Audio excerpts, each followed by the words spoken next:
Hey, oh, just watched John Bitbop Boom video. It's really interesting, talking about the greatest live album of all time. I remember back in the mid '70s, I had shitloads of live albums.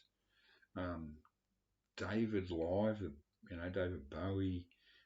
801 Live's a great one. I got that again on CD, and it still stands up pretty well today.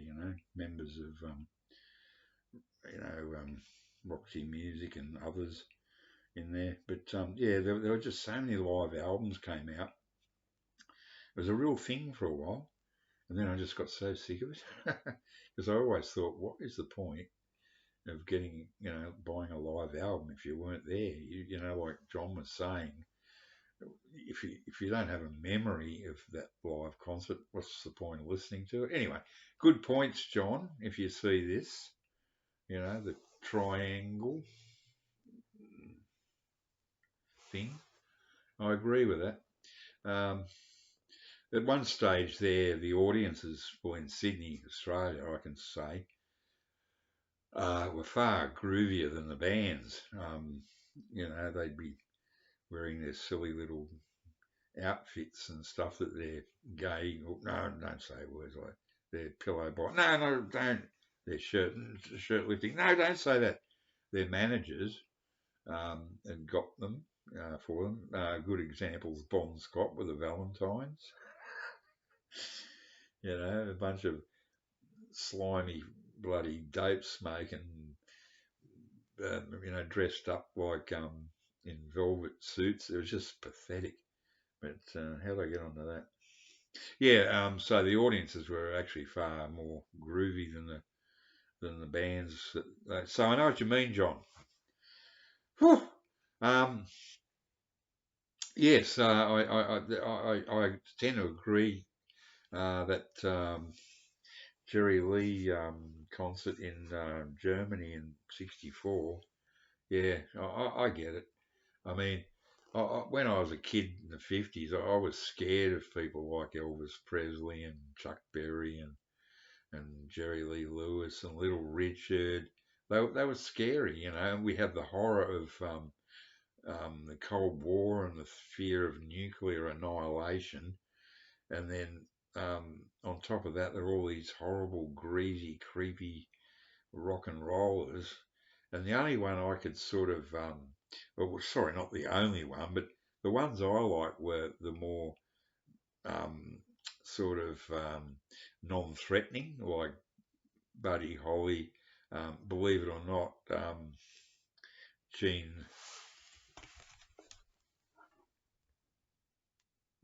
Vincent and the Blue Caps. That's my favourite album cover of all time up there. Gene Vincent and the Blue Caps, and yet he was no sweetheart either. But yeah, getting off track.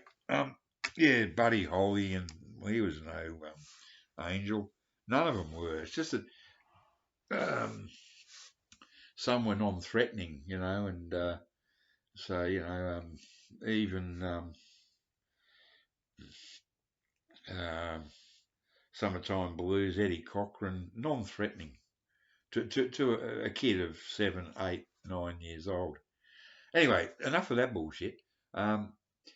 Yes, I used to work for a company, the Project Group, all through the '90s, which was run by John Smales, an ex-racing car driver with a beat-up face, which he got crossing the Sahara or something. He was a pretty hard guy to deal with. People used to say, "How can you stand working for that guy?" And I said, "Well, it's easy." I said, "I work for the biggest prick this country's ever produced, Kerry Packer. And that arsehole sacked me and 40 others from the art department and the photographic department because he lost money in the racetracks in Mexico with Christmas Eve. And the Christmas Eve parties, they're all going, come down, the party's starting. And then someone said, no, come up to the accountant's office. We went, oh, great, we're getting a bonus. No, we didn't get a bonus. We got retrenched, fired, sacked. Anyway, so people said, how can you work for John Smales? He's a complete arsehole. I said, yes, I know. I said, but I work for Kerry Packer. And Smales tried it on with me the day I went in there. I mean, I was a great, in my job, I was the best in the business. Black and white printer. I always got the job. When I get bored with one, I'd move on to another one. I always got it because I was very, very good at it. And I'm not lying. I'm not boasting. I'm just merely stating a fact. And Smales tried it on with me in his office. I said, look, John. I said, I don't care if I work for you or not. I said, here's the deal. I'm pretty good at my job, and I'll do do good things and for you. And I said, but here's the deal. We don't talk to each other. You say good morning, David. I say good morning, John, and that's where we leave it. And by the time I left under a cloud in the end because I fell on my own sword because that technology was out of date and things like this computer thing were destroying my livelihood. So I did him a favour and fell on my sword. But near the end there, we went to a Christmas party, and if I could tell you about what happened at 4 o'clock in the morning after the Christmas party in Central in Sydney, well, I can tell you a little bit. Yeah, I was stuck there. The next train wasn't coming until 5 a.m. Stuck in a bar there. Went in there.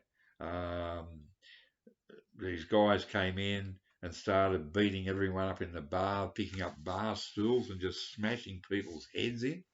And I'm a bit psycho myself, in severe situations like that, I don't have fear. It just doesn't exist. And they were sort of trying it on me, and they say, you a copper, mate? You a fucking copper? And I said, well, come down here to the Dunnies and find out, you fucking. No, anyway, look, enough of that bullshit. So, yeah, John Smales. So that worked out okay, He was a pretty good guy. He paid well for a low-paying job. He was actually quite generous. But what I was trying to get to, and I'm waffling, was that Toyota, the biggest client we had, put on a rock and roll extravaganza in the early 90s, and at the Sydney Entertainment Centre, which was only 10 years old at the time, but it's been all knocked down and gone already. The Sydney Entertainment Centre. It was Elton John's home away from home. He was always performing there. But they had Chuck Berry, Jerry Lee Lewis, and the Everly Brothers. There might have been one more, and it's driving me nuts. I can't think. But it was. I'm glad I saw them. I mean, Chuck Berry did his usual thing, the blah blah blah, the goose step thing across the stage and all that. It was okay. It was pretty good.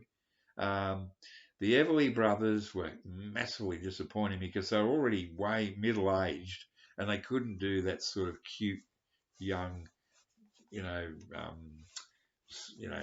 singing together thing.